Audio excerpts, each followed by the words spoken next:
भारत माता की। महाराणा प्रताप जी की याद में ये कार्यक्रम है और भारत माता की जयकारा अगर इतना हल्का लगेगा तो कैसे काम चलेगा।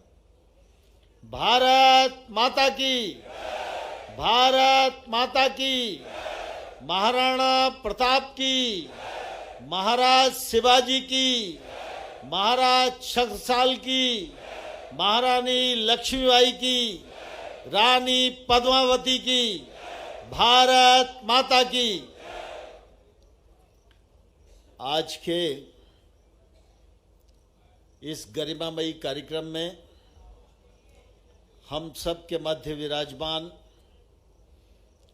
हम सब के चहेते, मध्य प्रदेश राज्य के यशस्वी, लोकप्रिय और सर्वहारा वर्ग की निरंतर चिंता करने वाले हमारे मुख्यमंत्री माननीय शिवराज सिंह जी चौहान साहब आज इस अवसर पर उपस्थित, हमारे इस मंत्रालय की मंत्री बहन उषा ठाकुर जी, हमारे मंत्री आदरणीय अरविंद भदौरिया जी, आदरणीय गोविंद सिंह राजपूत जी, विजेंद्र प्रताप सिंह जी, राजवर्धन सिंह दत्तीगांव साहब, रामपाल सिंह जी, माननीय भूपेंद्र सिंह जी, ओपीएस भदौरिया जी और मंच पर विराजमान हमारे सभी मंत्रीगण, विधायकगण और राजपूत समाज के अनेक वरिष्ठ महानुभाव और इस कार्यक्रम में उपस्थित परिवार के सभी बुजुर्गवार, भाइयों बहनों और पत्रकार मित्रों, मैं समझता हूं कि मध्य प्रदेश की राजनीति में शायद कोई कल्पना भी नहीं कर सकता था कि ये क्षण हम लोगों को साक्षी बनने के लिए मिलेगा। लेकिन हम सब जानते हैं कि हमारे मुख्यमंत्री बहुत ही दूरदृष्टा हैं, जमीन से और जमीनी इंसानों के भावनाओं से जुड़े हैं। ग्रामीणों की शिकायत पर जब कनिष्ठ आपूर्ति अधिकारी मौके पर पहुंचा और पूरे मामले के लेकर ग्रामीणों से चर्चा की गई तो विवाद की स्थिति बनने लगी और बिना कथन लिए ही अधिकारी को वापस लौटना पड़ा, जिसकी लिखित में एसडीएम व कलेक्टर को जानकारी दी और कहा कि ग्रामीणों के कथन लेकर ही पूरे मामले की जाँच की जाएगी, जैसे टाल मटोल जवाब देते नजर आए अधिकारी। आज महाराणा प्रताप लोग शिलान्यास समारोह के साक्षी बन पा रहे। मैं इस मौके पर आप सब लोगों की ओर से माननीय मुख्यमंत्री जी का हृदय से बहुत बहुत स्वागत करता हूं, बहुत बहुत अभिनंदन करता हूं। आप सब इस बात को जानते हैं कि हमारा देश सारी दुनिया का यशस्वी देश रहा है। एक समय था जब भारत को सोने की चिड़िया कहा जाता था, एक समय था जब भारत को विश्व गुरु माना जाता था और एक समय था जब दुनिया के लोग भारत में शिक्षा ग्रहण करने आया करते थे। लेकिन दुर्भाग्य से एक समय ऐसा भी आया जब भारत में अकबर को महान बताया जाने लगा और उसी का परिणाम है कि हम लोग लंबे कालखंड तक दुरावस्था के शिकार हुए। अगर अकबर के स्थान पर आजादी के बाद महाराणा प्रताप और महाराज शिवाजी महान थे, ये पढ़ाया जाता तो आज हिंदुस्तान दुनिया का नेतृत्व करने वाला राष्ट्र बन गया होता। लेकिन हम सब जानते हैं कि उतार और चढ़ाव ये प्रकृति के हिसाब से चलते हैं। अब हिंदुस्तान के उतार का समय समाप्त हो गया है, हिंदुस्तान के उदय का समय प्रारंभ हो गया है। आजादी के 75 साल और आजादी के 2047 में होने वाले 100 साल, ये जो 25 साल का समय है, यह समय भारतवर्ष को ऊंचाइयां प्रदान करने का समय है।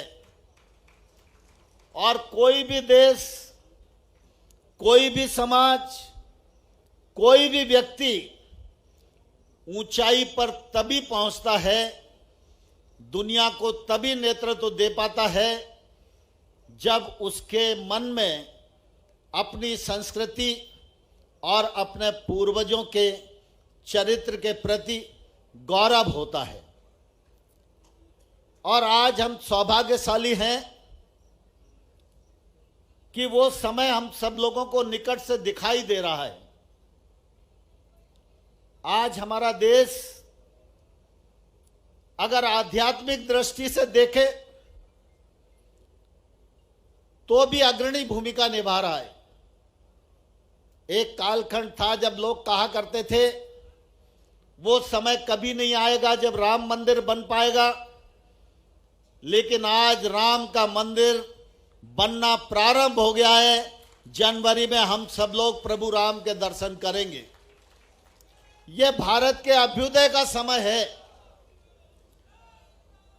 हम काशी विश्वनाथ बाबा का दर्शन करने जाते थे तो क्या स्थिति होती थी, लेकिन आज प्रधानमंत्री जी के सांस्कृतिक अभ्युदय के परिणाम स्वरूप आज काशीनाथ विश्वनाथ कॉरिडोर बन गया है और आज पूरी दुनिया काशी विश्वनाथ जी के दर्शन करने के लिए आ रही है।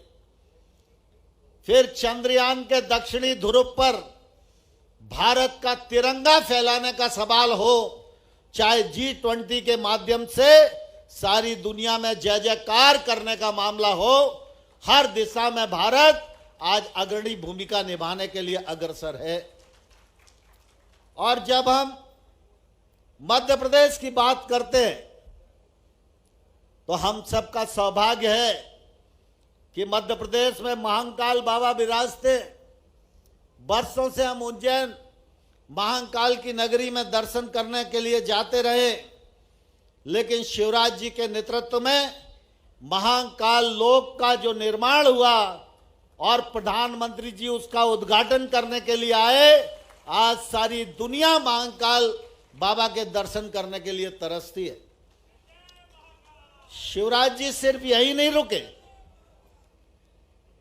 हम सब जानते हैं परम पूज्य शंकराचार्य जी ने देशाटन किया, 4 मठों की स्थापना की और एक तौर से सनातन धर्म को अक्षुण्ण बनाए रखने के लिए परम पूज्य शंकराचार्य जी का प्रयत्न अद्वितीय रहा। परम पूज्य शंकराचार्य जी को सिद्धि गुरुदेवत्व मध्य प्रदेश की धरती ओंकारेश्वर में प्राप्त हुआ। मध्य प्रदेश के लोग इस बात को जानते नहीं थे। शिवराज जी ने उसे खोजा और आज ओंकारेश्वर में भगवान शंकराचार्य जी का लोक बनाकर सनातन धर्म के प्रति उन्होंने अपनी निष्ठा को प्रदर्शित किया है। फिर मध्य प्रदेश के ओरछा में राम राजा का लोक बने, सीहोर के सलकनपुर में मैया का लोक बने।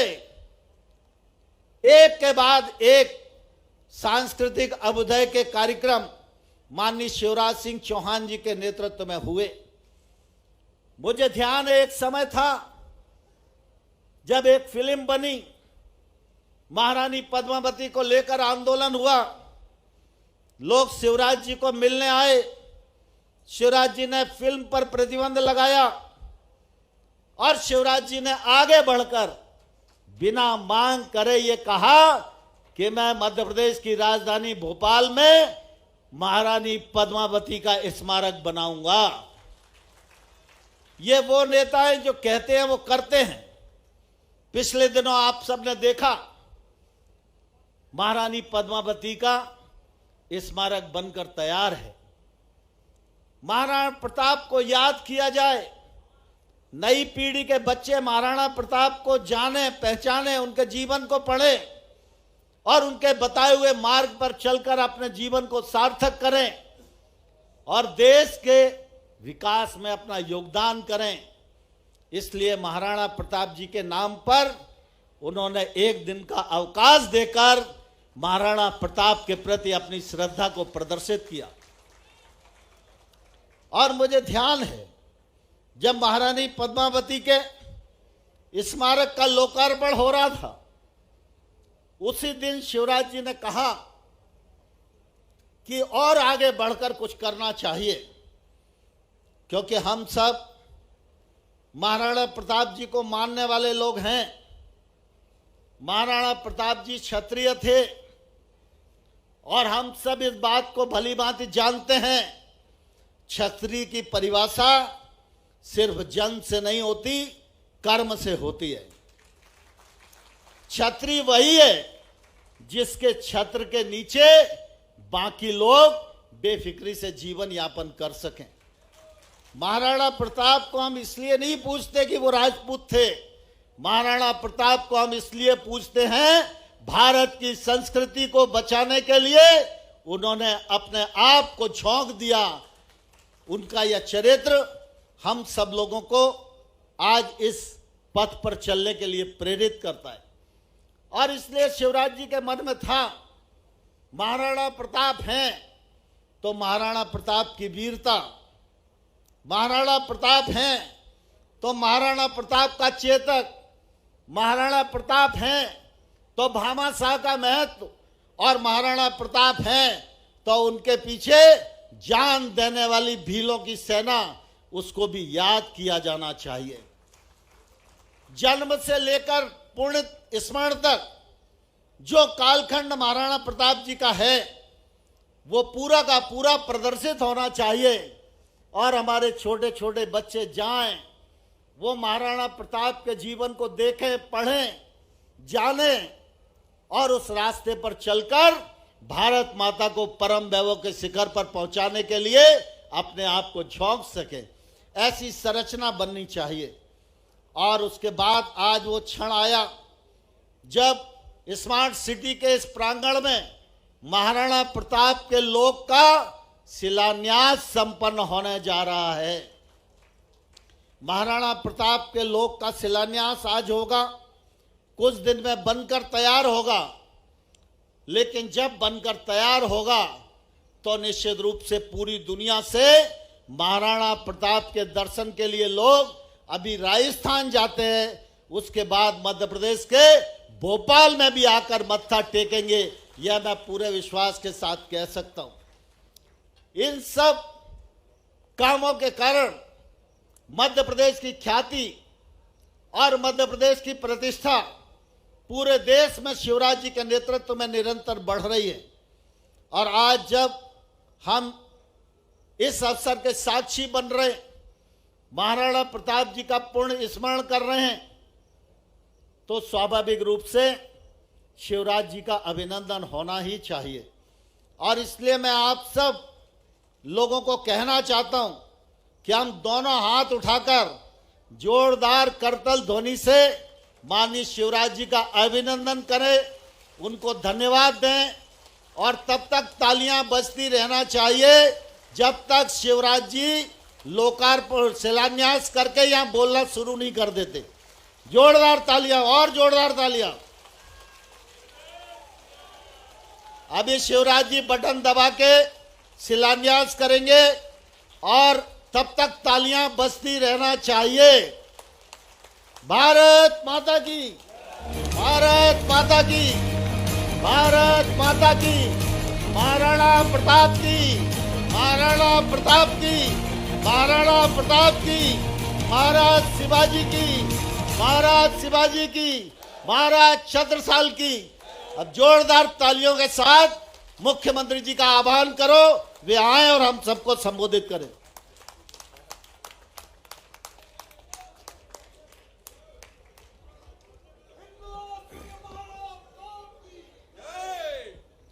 बोलिए भारत माता की।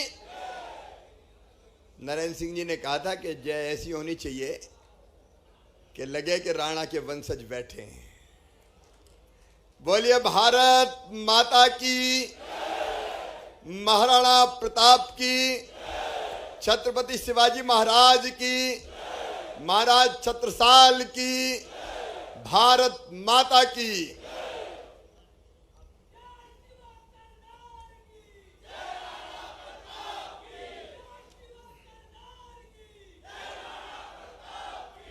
आज हम सब का मन आनंद, प्रसन्नता और गर्व से भरा हुआ है।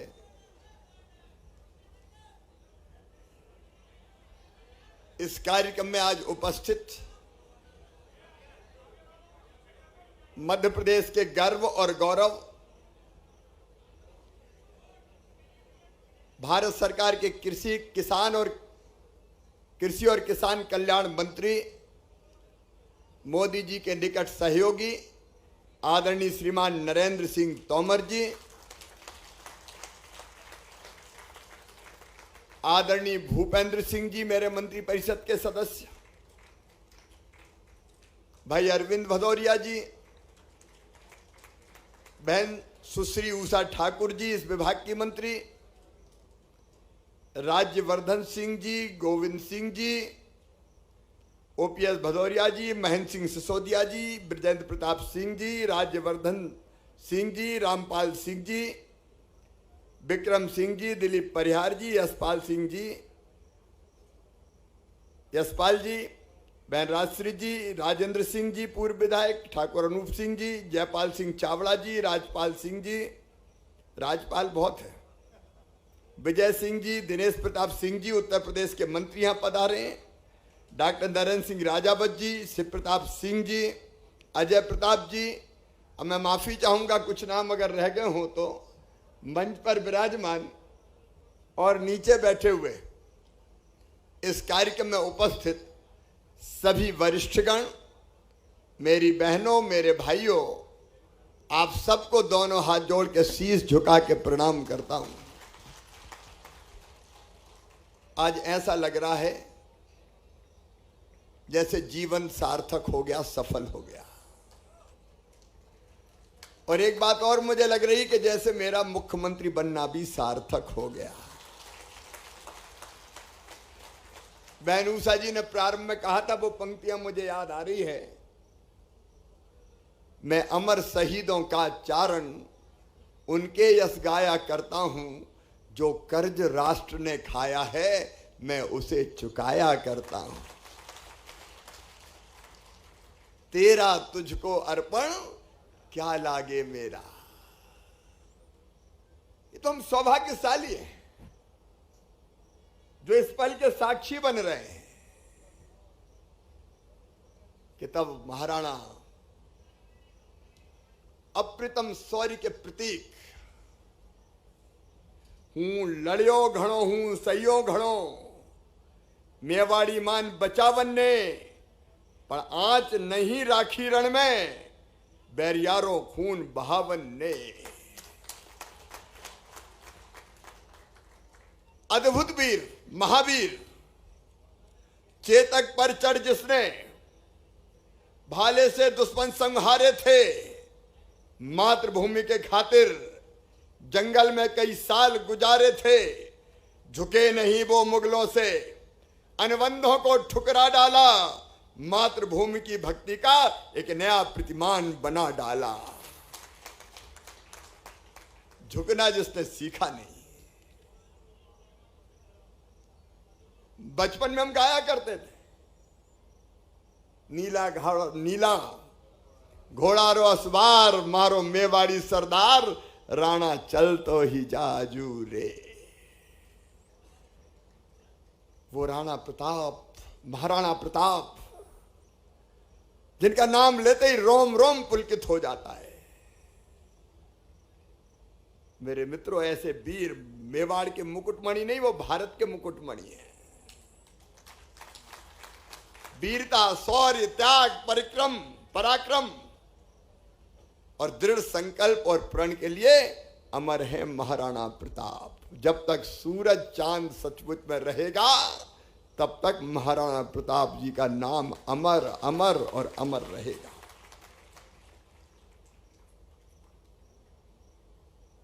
हल्दी घाटी जैसा कोई युद्ध हुआ होगा। 30,000 की सेना का मुकाबला 3,000 से। मुगल उनके नाम से कांपते थे। अकबर की सेना को घुटनों पे ला दिया था और उनकी मां ने उनको बचपन से शिक्षा दी थी कि बेटा कभी निहत्थे शत्रु पर वार मत करो, अगर निहत्था हो तो पहले तलवार दो फिर ललकारो। और यही वजह थी कि महाराणा प्रताप 72 किलोग्राम का कवच पहनते थे। अपना तो वजन ही 72 किलो नहीं है। 72 किलो का कवच और 80 किलो का भाला और 2-2 तलवारें लेके उतरते थे रण में। 2-2 तलवारें, और 2 तलवार इसलिए कि अगर शत्रु निहत्था हो जाए तो एक तलवार फिर उसके हाथ में थमा दी जाए। ऐसे वीर कहीं, महावीर कहीं देखे? और उनकी सेना, भील सरदार पुंजा, आलामन, ग्वालियर के रामसाद तबर, उनके पुत्र हाकिम खान सूर, भामा शाह, उनके लिए प्राणों को दांव पर लगा के लड़े। और महाराणा प्रताप थे जिन्होंने फिर छापामार युद्ध भी शुरू किया और लोक नायक बन गए। उन्होंने कहा था घास फूस की रोटी खा लूंगा लेकिन मेवाड़ की स्वाधीनता से समझौता नहीं करूंगा। मित्रों, भाव विभोर हो जाते हैं हम ये नाम लेते ही। और हम सब जानते हैं लगातार संघर्ष करते करते 1589 में महाराणा प्रताप ने लगभग पूरा मेवाड़ वापस ले लिया था। पूरा मेवाड़ वापस ले लिया था। बारंबार प्रणाम है ऐसे वीर शिरोमणि को जिनके शौर्य से प्रभावित होकर जब 1597 में आखेट करते समय महाराणा चोटिल हुए और अंतिम सांस ली थी तो उनके शत्रु भी रो पड़े थे कि ऐसा वीर हमने नहीं देखा।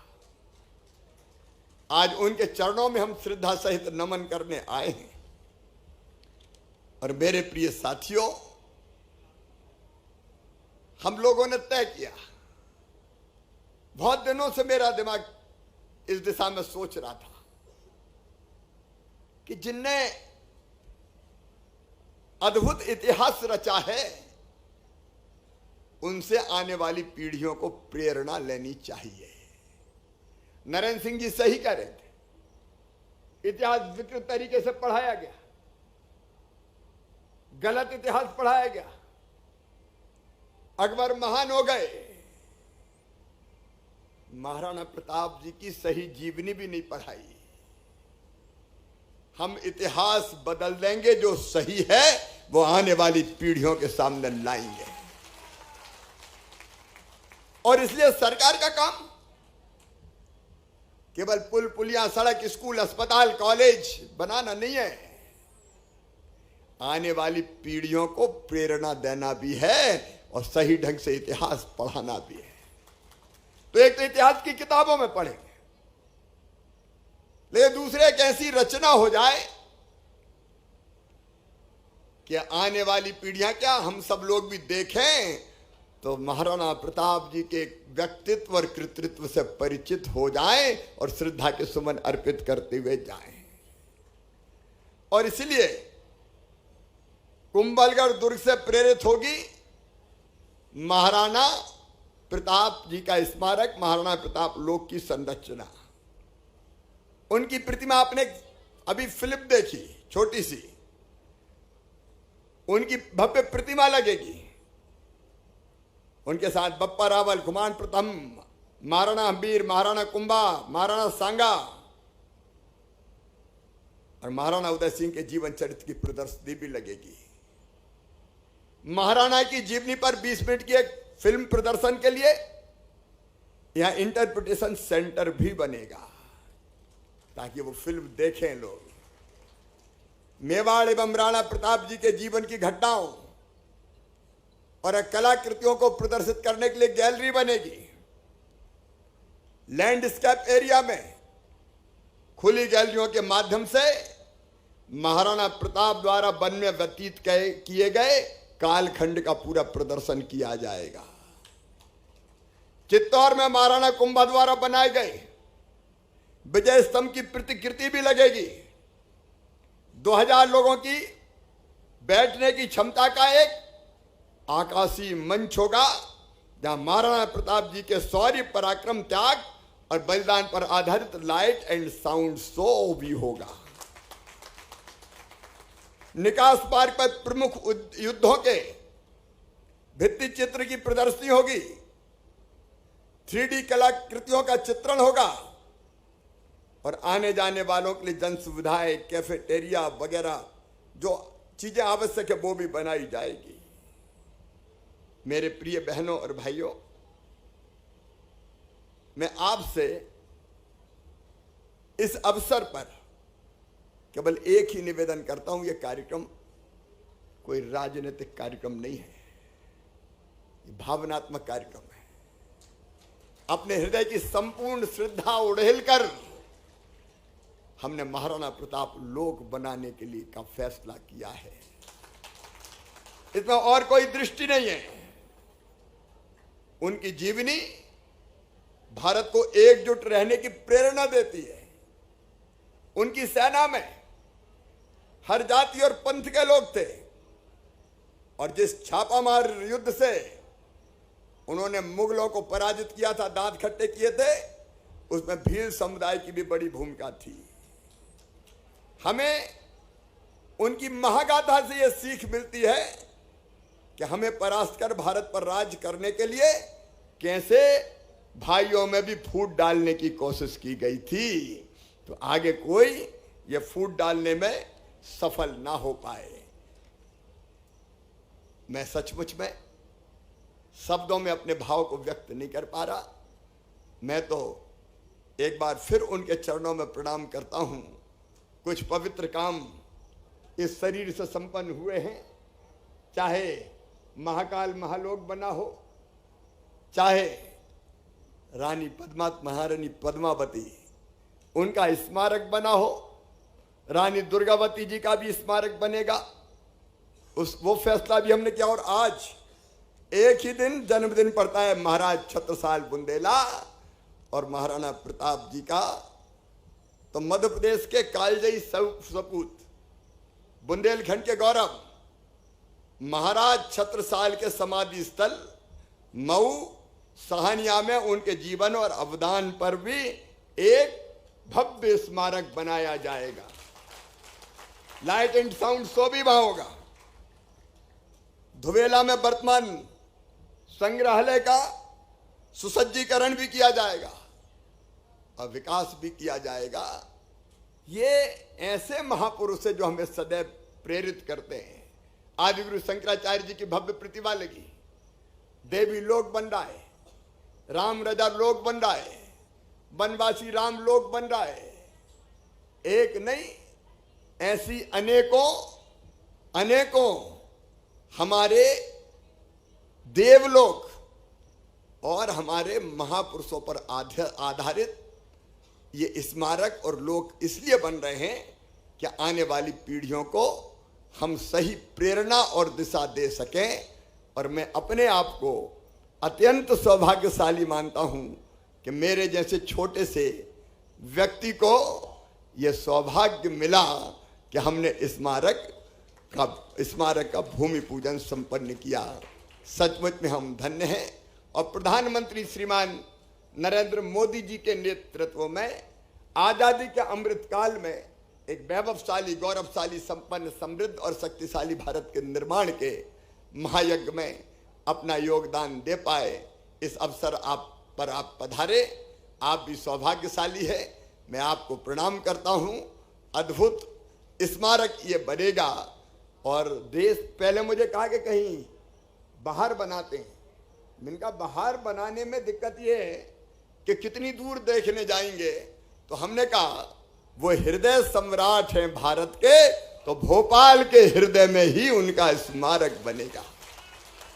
इसलिए इस महत्वपूर्ण स्थल का हम लोगों ने चयन किया। एक बार फिर अद्भुत शौर्य के प्रतीक भारत के मुकुटमणि महाराणा प्रताप जी के चरणों में प्रणाम करते हुए, और आज अमर शहीद भगत सिंह जी की भी जयंती है, उनके चरणों में भी प्रणाम करते हुए, उनके चरणों में प्रणाम करते हुए मैं अपनी बात को समाप्त करता हूं। मेरे साथ बोलिए, भारत माता की, भारत माता की, भारत माता की। बहुत बहुत धन्यवाद, प्रणाम, नमस्कार।